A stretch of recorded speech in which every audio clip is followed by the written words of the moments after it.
it took so much to produce produce. Last week we left off whenever our little guy was just about to head into safety assessment, so let's go check on him.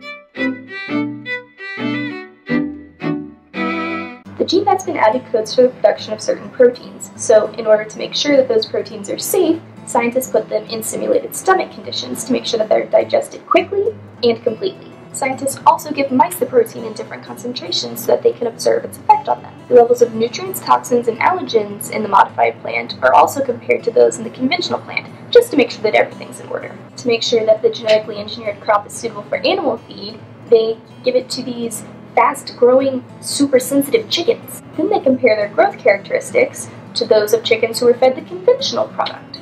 But animals are not the only things potentially impacted by the release of this plant. Scientists also look into possible environmental repercussions as well. They make sure that the new strain isn't going to hedge out any of their native plants or destroy populations of beneficial insects. If there's some problem, they're sent back to the drawing board. No chances are taken. This is the world that we're talking about. After all of those tests have been done and the appropriate results have been collected, all of that information is collected into a dossier. The information then has to be reformatted for every regulatory agency that it's submitted to. The plant has to be cleared in every country it's potentially grown in, so that's a lot of regulatory agencies. Not to mention that some countries have more than one regulatory agency to go through. Efficiency is really not their thing. I'm sure they have other good qualities though. In addition to all of these regulatory agencies, these dossiers are also submitted to independent agencies and other research scientists for review. Basically, these developers want as many of their peers to see their work as possible. Maybe for bragging rights, but also for extra levels of safety. Well, now it's another 6 years later and the product can finally be released for agricultural use. Now, despite all of this, people are still concerned about the dangers that GMOs pose to human health. All the studies that have been performed have shown that GMOs are no more dangerous than conventional foods, and this is why the FDA doesn't require labeling in the US yet.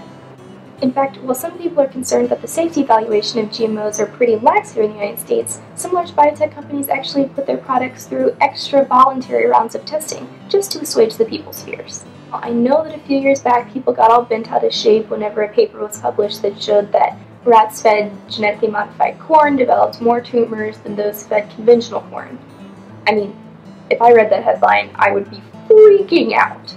But the story doesn't stop there like most people think.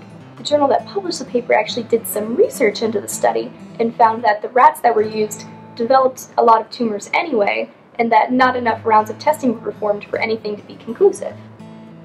Whew! These biotech companies are in the business of selling food to people after all. If all of their customers are sick with tumors and allergies, they've got no one to sell to.